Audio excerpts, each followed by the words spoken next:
그 이름 높이세 온 세상 위에 오늘 말씀도 이전 시간에 이어서 사마리아 여인에 대한 이 내용으로 말씀을 증가합니다.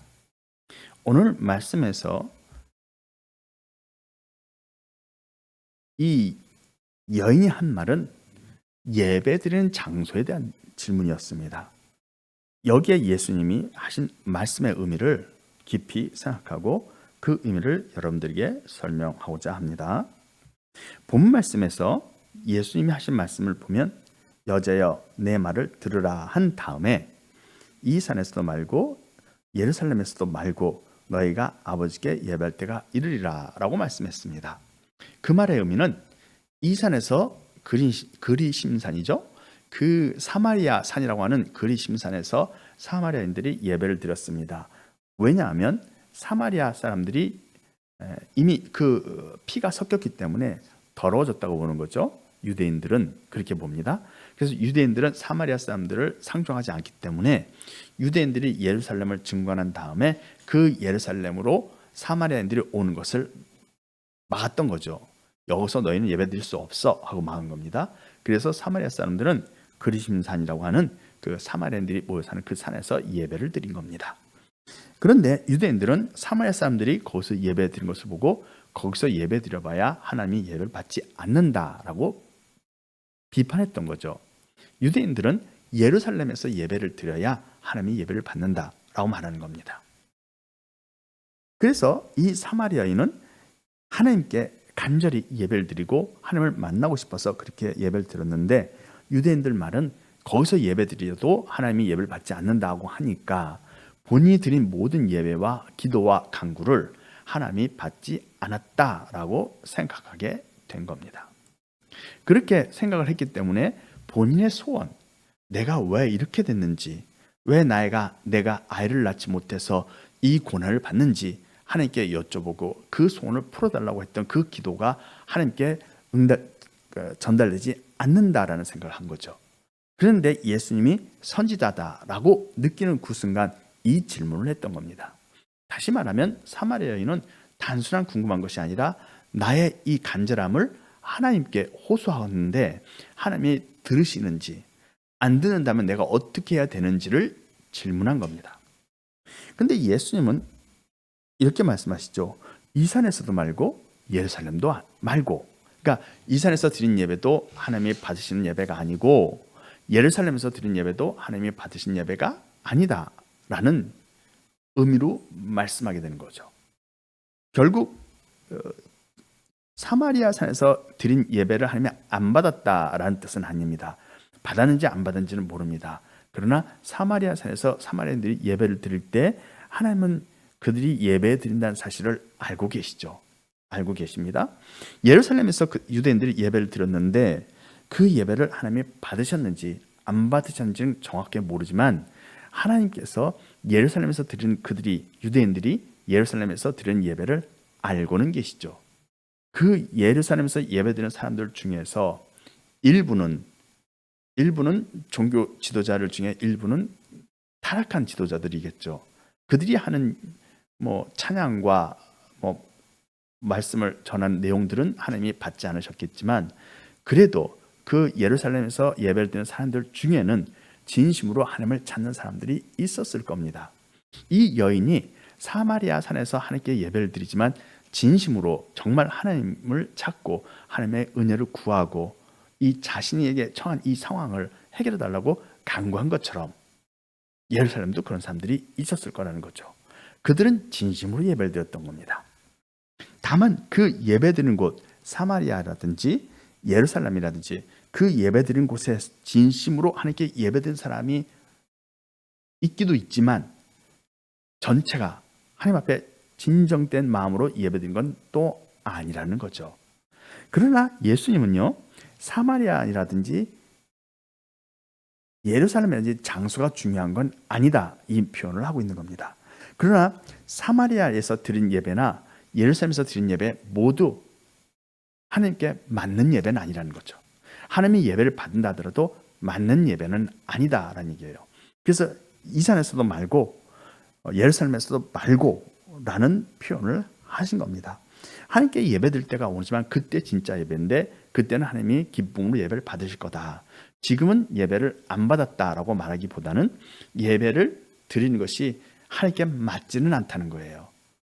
하나님의 예배를 받았을 수도 있지만 그 예배가 정말 하나님이 원하는 그런 예배는 아니었다라는 표현을 하시는 겁니다.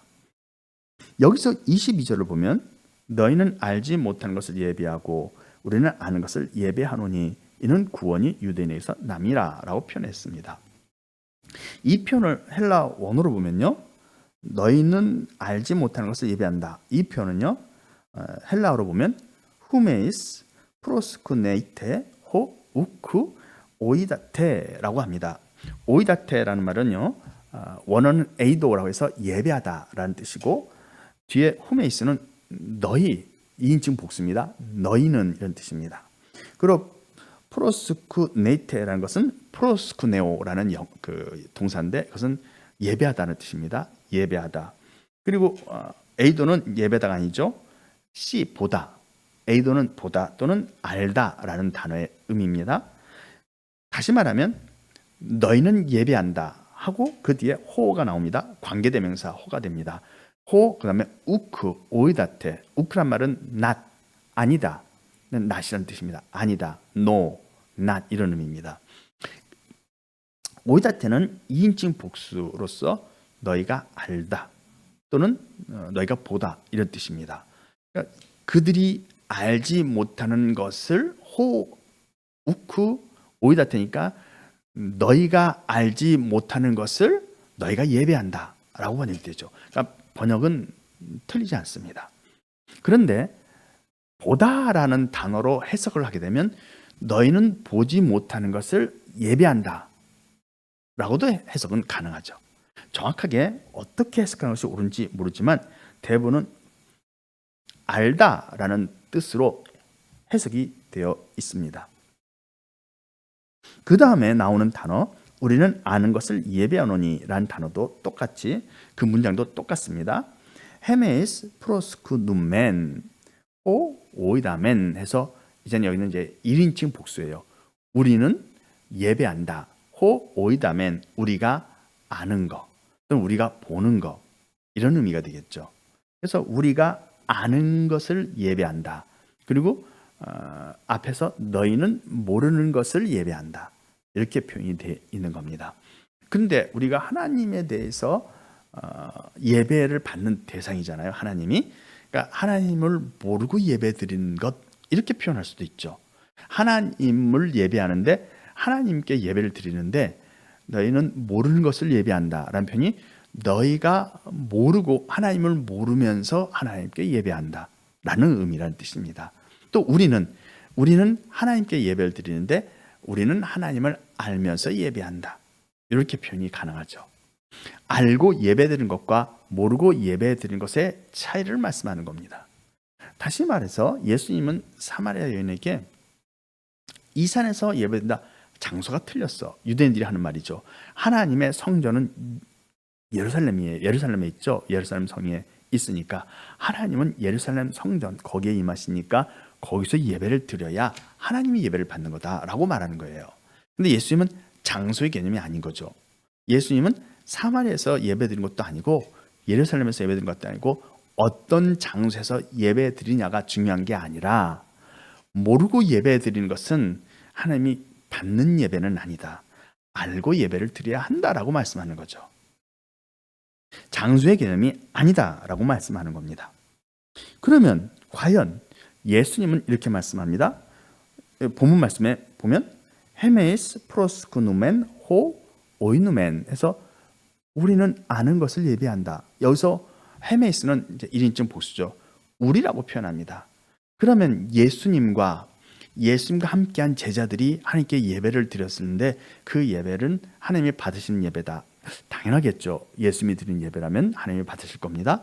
그런데 여기서 우리라고 했어요.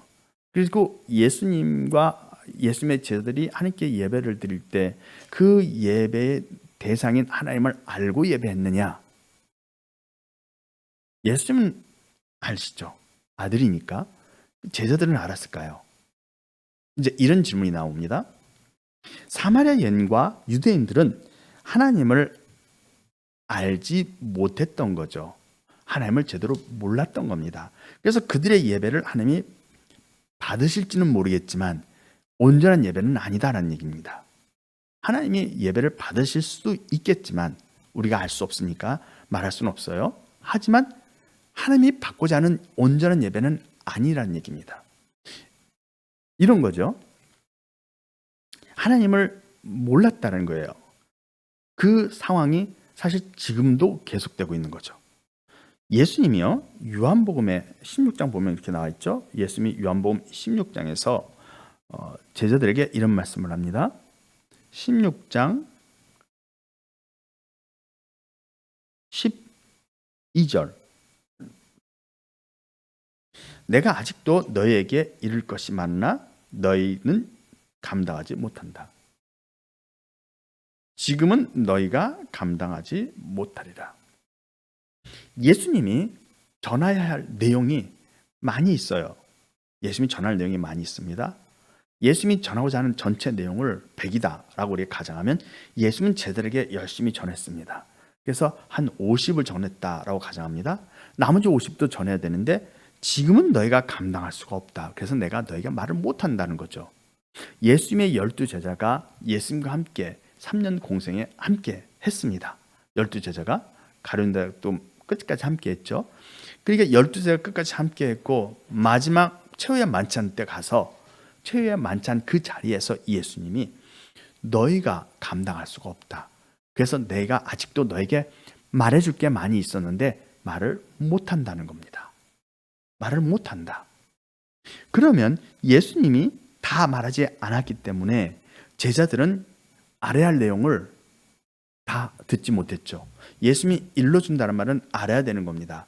근데 그들의 수준이 낮아서, 그러니까 그 당시 사람들의 수준이 예수님이 원하는 만큼의 수준이 되지 못했기 때문에 제들의 수준이 낮다는 뜻이 아니에요. 그 시대의 사람들의 지식이나 지성이나 어떤 그런 수준이 지금보다는 낮죠. 그렇죠? 지식도 많이 부족하고 판단력도 많이 부족하죠. 지식 기반으로 우리가 판단하기 때문에. 그러니까 그 당시 예수님 당시의 제자들이 살던 시대에는 아직도 기술이 발달하지 않았고 지식이 더 발달하지 않았기 때문에 그들의 판단한 수준이 낮았다는 겁니다. 그래서 예수님이 그들에게, 예수님의 12제자에게 내가 너희에게 일러줄 게 아직도 있는데 지금은 못하겠구나, 이 표현을 하신 거죠. 예수님의 12제자가 그 시대의 평균에 비해서 낮다, 이런 말은 아닙니다. 그러나 그 시대의 평균이 지금 시대의 평균보다 훨씬 낮은 거죠. 그래서 예수님은 아직도 말해줄 것은 많이 있지만, 잃을 것이 많으나 했으니까 말해줄 것이 많이 있지만 지금 내가 말을 못하겠구나, 너희가 감당할 수가 없다는 거죠. 그럼 예수님은 쟤들이 100개를 알아야 되는데 50개밖에 못했어요. 나머지 50개는 그 시대에 못했다는 말입니다. 예수님이 마지막 최후의 만찬 때까지도 못했다는 거죠. 제자들이 하나님 앞에 온전한 예배를 드리려면 100개를 다 알아야 되는 거죠. 100개를 다 알아야 온전한 예배를 드릴 수가 있는데 100개를 다 아는 게 아니라 50개밖에 모릅니다. 온전한 예배가 되기 어렵다는 겁니다. 물론 제자들이 하나님께 예배를 드릴 때 100개의 영역 중에서 예수님께 드린 50개의 영역만 가지고, 그 내용만 가지고 예배를 드렸다면 예배 드린 데 있어서 오류는 없을 겁니다. 전체로 예배 드리지는 못하지만 최소한 예수님께 받은 그 50개의 영역 안에서만 예배를 드렸더라면 하나님께 예배를 때 틀리는 문제는 없었을 겁니다. 그런데 예수님 말씀하지 않은 나머지 50개의 영역 안으로 들어가서 그 내용을 가지고 하나님께 예배를 드리면 틀린 내용으로 하나님께 예배를 드린다는 뜻입니다. 이런 예를 들 수 있습니다. 한 아버지에게 두 아들이 있습니다. 형과 동생이 있는데 동생이 큰 잘못을 했어요. 아버지가 화가 났습니다. 자, 아버지가 동생의 잘못을 보고 이제 형과 동생을 같이 불렀어요. 근데 벌써 형은 동생이 혼나했구나 하는 걸 압니다. 근데 아버지의 마음은 벌을 내릴 마음은 없어요. 체벌은 안 하고 동생이 아버지 제가 잘못했습니다, 즉 잘못 행동했다는 것을 이해만 해도 용서를 구하지 않더라도 잘못 행동한 것이라는 걸 스스로 깨닫기만 해도 아버지는 체벌을 내지 않고 용서할 마음입니다. 그게 아버지의 마음이에요. 그런데 형이 와서 말합니다. 아버지가 동생에게 벌을 내린 것이 정말 옳은 일입니다. 아버지께 맞는 일입니다. 이런 얘기를 합니다. 아버지 뭔가 다르죠. 왜냐하면 이 동생에게 잘못한 것을 깨닫게 하기 위하여 강하게 체벌을 해서 그 죄가 얼마나 무거운지를 깨닫게 함으로써 다시는 그 죄를 반복하지 않게 하려고 아버지가 강하게 체벌하는 것이 맞습니다. 아버지 정말 잘한 겁니다. 라고 여기서 말을 합니다. 그 말을 들으면 그럴듯해 보여요. 다시는 똑같은 실수를 반복하지 않도록 하여 강하게 체벌해야 한다.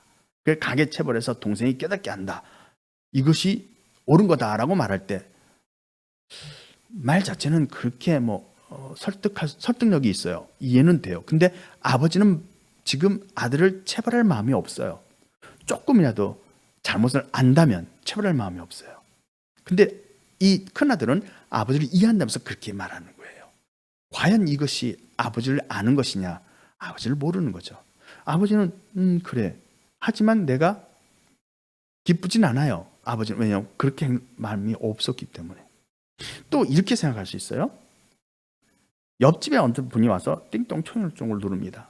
그런데 와서 이렇게 과일 빠지면서 어저께 저희 일을 안 돼 도와주셔서 감사합니다. 그럽니다. 근데 내가 볼 텐데 어저께 도와주지 않았거든요. 이분이 착각을 했구나. 다른 사람이 자기를 도와주는데 내가 도와준 걸로 착각을 했구나 하는 생각이 듭니다. 근데 그러면서 감사 표현을 해서 뭘 주는데 받기가 껄끄럽죠. 본인이 한 게 아니거든요. 이거는 죄가 아닌데요? 하는 말을 하게 되죠. 다시 말하면 많은 교회에서 하나님께 예배를 드립니다. 근데 하나님이 하신 일을 몰라요. 하나님이 어떻게 행동할지도 모릅니다. 모르면서 하나님께 감사를 드리고 영광을 돌리고 하나님께서 이렇게 해준 걸 정말 고맙습니다 하면서 하는데 그 예배와 찬양을 하나님이 받을 수 있느냐는 거죠. 예배 드린다는 건 압니다. 그리고 그들이 진심으로 하나님께 감사 표현하는 것도 압니다. 근데 그들이 거짓이 아니라 진심으로 감사드리지만 그들이 알고 있는 그 지식이 잘못된 거죠. 이웃집에서 와서 고맙다고 진심으로 고맙게 나한테 고마움을 표현해요. 그래서 하는 말이 어제 우리 애들을 도와주셔서 도와준 건 내가 아닌데 근데 이분은 정말 내가 도와줬다고 믿는 겁니다. 그래서 우리 아들 도와줘서 정말 감사 진심으로 고마워하지만 받아들일 수가 없는 거죠. 그것처럼 예배드린 사람들은 자신이 잘못된 지식을 가진 상태에서 그 지식을 바탕으로 진심으로 감사 찬양을 드립니다. 그러나 하나님이 그걸 받기에는 뭔가 맞지 않는 거죠. 이처럼 하나님께서 우리의 예배를 받으시지만 그러나 우리가 하나님이 하신 일을 잘못 알고 있다면 그 예배를 하나님이 받기에는 뭔가 문제가 있는 거예요. 우리는 이렇게 생각합니다. 많은 교회에서 이런 생각합니다. 우리를 위하여 피를 흘려주시고 우리를 위하여 피를 흘려주시고 우리 죄를 사하셔서 우리가 영원한 천국에서 영원히 행복하게 살게 해주신 하나님께 감사와 찬양을 드립니다라고 기도합니다. 딱 들으면 그렇게 느껴집니다. 그렇겠구나. 정말 감사하겠구나. 우리는 그렇게 이해를 하게 됩니다. 그런데 그 사람은 소울입니다. 혼입니다. 혼. 하나님께서 아담의 코에 생기를 불어넣고 그들에게 복을 주며 말씀하시기를 생육하고 번성하여 땅에 충만하라. 땅에 충만하라. 땅 위에서 영원히 행복하게 살 백성으로 하나님이 창조한 겁니다. 그런데 그 사람이 그렇게 창조된 사람이 혼입니다. 그 사람은 혼으로서 창조되어 하나님의 백성이 돼서 땅에서 영원히 살아갈 겁니다. 하지만 하나님께로 갈 계획은 없어요. 하나님께서 그 사람을 하나님 옆으로 불러들일 계획이 없습니다. 왜 없느냐? 땅에서 생육하고 번성하여 땅에 충만하게 하려는 목적으로 창조했기 때문에 하나님은 그 창조 목적대로 그 사람을 땅에서 살게 할 겁니다. 하나님 옆으로 불러들일 계획이 없는 거죠. 그 사람은 하나님께로 가지 못합니다. 왜냐하면 하나님이 불러들이지 않을 거기 때문입니다. 그런데 그 사람은 마치 자기 자신이 예수 그리스도의 피로 제사를 받고 아버지께 가서 아버지께 영원히 살게 될 거로 믿습니다. 그리고 아버지께서 저를 불러주시고 죄사함을 해주시고 아버지 옆으로 불러들여서 영원히 거기서 살게 해주신 것을 감사합니다라고 예배를 드리는데 그 예배가 잘못된 예배인 거죠. 예배 자체는 잘못되지 않았고 예배는 장소도 잘못되지 않았지만 내용이 하나님과 맞지 않는 거예요. 하나님이 나는 그렇게 하려고 창조한 게 아닌데, 나는 너를 창조한 것은 이 땅에서 영생을 누리라고 창조한 거고, 영들을 창조한 것은 그들은 하나님 옆에 두려고 창조한 거죠. 이 창조한 행위 자체가 하나님이 사람과 천사와 사람을 창조한 그 목적 자체가 완전히 다른데, 그 내용을 깨닫지 못한 사람들이 그냥 두 개를 합쳐서 하나님께 찬양을 드리고 자신이 구원받고 영원한 천국에 올라가서 예수님과 함께 영원히 행복하게 살 것으로 생각한다면 그 예배를 하나님이 받기는 어려운 거죠. 예배를 받으실 수는 있는데 하나님이 기뻐하는 예배는 아니라는 거죠. 정말 하나님이 예배를 받느냐 안 받느냐를 제가 판단할 수는 없습니다. 하나님이 하시는 일이기 때문입니다. 그러나 예수의 말씀에 의하면 하나님이 기뻐 받는 예배는 아니라는 겁니다. 지금까지 대부분의 사람들은 하나님께 예배를 드려왔습니다.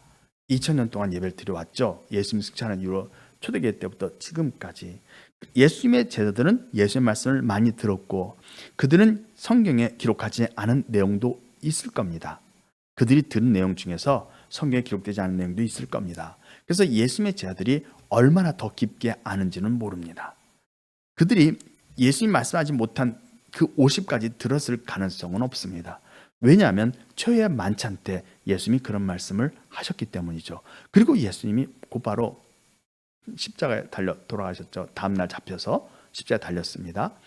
그렇게 됐으니까 예수님이 제자들에게 그 말하지 못한 나머지 50%가 됐든지 30%가 됐든지 말씀하지 못한 내용은 예수님은 끝까지 말씀하지 않고 순교하셨다가 부활해서 승천한 거죠. 예수님이 부활한 이후에 40일을 이 땅에 계시면서 혹시라도 지금은 너희가 감당치 못하리라 말씀한 내용을 말하지 않았을까 하는 추측도 가능합니다. 예수님이 40일 동안 내가 그동안 말하지 못한 건데 잘 들으라 하고 말씀하실 수도 있죠. 그렇죠. 그러나 요한복음 16장 12절에서 지금은 너희가 감당치 못한다 했던 그 지금이 예수님이 십자가에 달려 돌아가기 바로 그 전날이잖아요. 그러니까 금요일이잖아요. 그러니까 최후의 만찬 자리인데 그때 감당할 수 없었던 제자들이 예수님이 3일 만에 부활했어요. 3일 후에 감당할 수 있을 만큼으로 그 수준이 달라질 수 있느냐, 갑자기 수준이 높아질 수 있느냐라는 질문을 하게 되죠. 근데 그럴 수가 없죠. 사람이 어느 하루아침에 3일 만에 갑자기 똑똑해질 수는 없죠. 그리고 그들이 알고 있는 지식이 확 달라질 수는 없잖아요. 지금 같은 지식을 한꺼번에 쌓을 수는 없죠. 그래서 제자들은 예수님이 최후의 만찬 때 하신 말씀과 같이 부활한 다음에도 계속해서 예수님의 말씀을 제대로 감당할 수 없을 것이고 예수님이 승천한 때까지도 40일 동안도 그 제자들은 예수님의 말씀을 그 나머지 말씀 잃을 것이 많은데 그것을 감당할 수 있을 만큼 성장하지 못했다는 겁니다. 40일 만에 2달도 안 됐는데 그렇게 바뀔 수가 없죠, 사람이. 그래서 제자들은 결국 예수님이 말씀하지 못한 내용을 듣지 못했을 겁니다. 제자들이 알고 있었는데 성경에 기록하지 않았다 하더라도 결국 이 내용은 못 들었을 거예요. 예수님이 말씀하지 않았을 겁니다. 그리고 제자들이 기록했다 하더라도 그 기록된 내용이 지금 우리에게 전해지지 않는다 하더라도 그 내용조차 예수님이 말씀하지 않았던 그 내용은 포함되지 않았을 겁니다. 결국 제자들은 초대교회 때 교회의 장로가 되고 교회를 인도하는 중요한 인물들이 됐죠.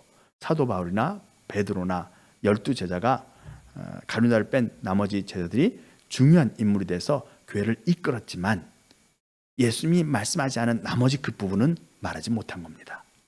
초대교회 때부터 지금까지 수많은 기독교인들이 하나님께 예배를 드렸지만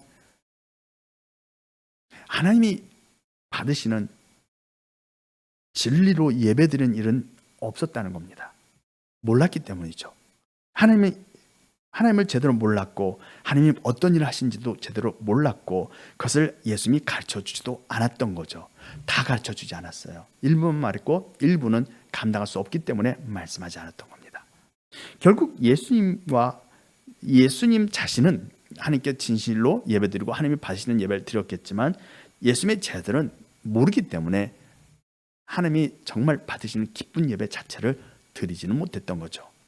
그러나 제자들과 초대교회 사람들이 하나님께 진심으로 예배 드렸을 때 그 예배를 하나님은 받으셨을 거예요.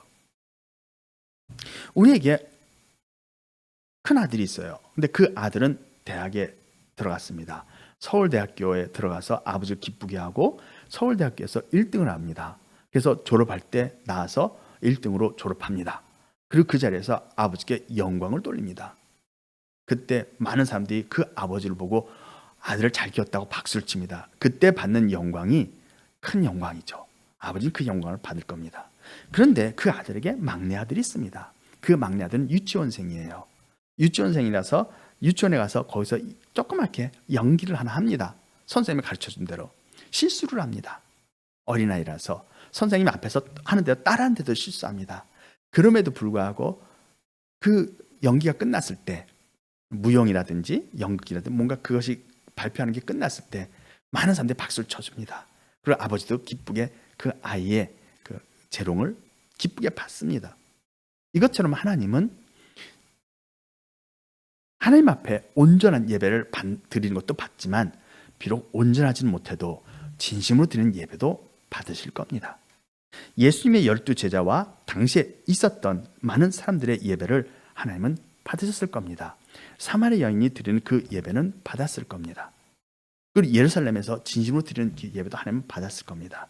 비록 온전한 예배는 아니지만 진심으로 아버지께 드리는 예배는 하나님이 받기는 하셨을 겁니다. 그렇게 추측이 됩니다. 그러나 하나님이 원하는 것은 어린 나이에 머문 예배가 아니라 이제 완전해져서 온전해져서 하나님께 드리는 예배를 바란다는 뜻인 거죠. 본문 말씀에서 예수님은 이 산에서도 말고 예루살렘에서도 말고 너희가 하나님께 예배드릴 때가 온다라고 말씀하셨는데 그것이 장소의 문제는 아니다라고 말씀하는 겁니다. 어느 장소에 꼭 가야만 하나님이 예배를 받고 그 장소를 벗어나면 예배를 안 받는다 이런 게 아니라 너희가 하나님을 제대로 알고 하나님의 말씀을 제대로 깨닫고 그 말씀에 입각해서 드리는 기도와 찬양을 하나님이 받는다는 거죠. 우린 오늘도 찬송을 부릅니다. 찬송가에서 보면 우리 찬송가의 많은 부분이 틀렸죠. 많은 부분이 틀렸습니다. 오늘 드린 찬송에서 351장을 보면 지옥, 우리 찬송을 듣고 지옥이 떤다 이렇게 돼 있죠. 그렇죠? 우리 찬송을 듣고 겁이 난다. 마귀 원수 마귀가 두려워하고 우리 찬송도 지옥이 떤다. 이런 가사가 있습니다. 그런데 지옥이 아직 없어요. 지옥이 떨 리가 없죠. 잘못된 찬송이죠. 하지만 찬송의 내용은 틀렸지만 하나님을 찬양하는 그 마음은 하나님이 받아주실 겁니다. 그러나 찬송 내용은 틀린 거죠. 아직 하나님이 지옥을 만들지 않았기 때문입니다. 하나님께서 마귀를 벌하기 위하여 지옥을 만드는 건 세상 나라가 우주와 그리스도 나라가 된 다음에 요한계시록 11장 그 말씀에서 15절이죠. 그 이후에 하나님이 이 땅에 지옥 불못을 만들어 제일 먼저 그 거짓 선지자와 짐승을 던져 넣습니다. 그때 지옥이 이 땅에 만들어지죠. 그것이 게헨나라고 하고 림넨투 플러스라고 됩니다. 헬라어로는요. 그러니까 찬송가는 잘못 만들어졌어요. 그러나 우리가 하나님을 찬송하죠. 하나님의 마음은 받지만 찬송가는 내용은 틀린 겁니다. 그런데 만약에 우리가 제대로 알고 하나님께 제대로 찬송가 내용도 기도 내용도 하나님 뜻에 합당한 하나님이 하신 일에 맞는 내용으로 기도와 찬을 드리면 그걸 하나님은 진심으로 기쁘게 받는다. 이런 말씀입니다. 여러분과 저는 하나님이 받으시는 온전한 예배를 드릴 수 있을까요? 요한복음 16장에 보면 4절에서 13절에 이런 말씀이 있습니다. 그러나 진리의 성령이 오시면 그가 너희를 모든 진리 가운데로 인도하시리니, 모든 진리 가운데로 인도한다고 말씀합니다. 다시 말하면 예수님은 제자들에게 지금은 너희가 감당할 수가 없어서 이룰 것이 많은데 내가 말을 못하겠다라고 말씀한 겁니다. 말하지 못한 나머지가 있는 거죠. 그런데 진리의 성령은 그 나머지까지 다 모든 진리 가운데 인도한다고 했으니까 예수님이 말하지 않은 나머지도 말한다는 겁니다. 그 예수님이 말하지 않은 나머지는 성경에 기록되어 있지 않죠. 말씀을 안 하셨기 때문에 기록이 안 된 겁니다. 근데 그것까지도 말한다니까 진리의 성령은 성경에 기록되지 않은 것까지도 포함해서 모든 진리를 말씀한다라고 되어 있습니다. 그때 비로소 진리의 성령이 오셨을 때 비로소 우리는 하나님 앞에 모든 진리 가운데 인도함을 받아서 모든 진리를 제대로 이해하여 그 진리 바탕으로 찬송과 기도를 드리게 됩니다. 이때 비로소 하나님이 예배를 받으신다. 하나님이 정말 예배를 받으시는 진정한 예배가 되는 겁니다. 이러한 내용을 우리가 잘 이해하고 하나님을 위한 나라와 제사장으로서 하나님을 위한 종들로서 하나님께 감사와 찬양을 드리게 되기를 바랍니다. 오늘 말씀은 이것으로 마치겠습니다. 기도하겠습니다. 주께 모든 마음을